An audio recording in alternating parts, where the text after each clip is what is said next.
Good morning friends, Radhe Radhe. और आप देख सकते बहुत ज़ोरों से बारिश हो रही है और हम छत पे आए थे वीडियो बनाने, ताकि हम वीडियो बना सके और फूल भी तोड़ लेंगे, वीडियो भी बना लेंगे और फूल भी तोड़ लेंगे।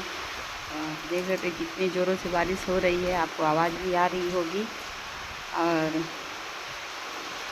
देखिए हमने पूजा के लिए फूल भी तोड़ लिए हैं। और फूल पत्ती लगाने के दो फ़ायदे हैं। एक तो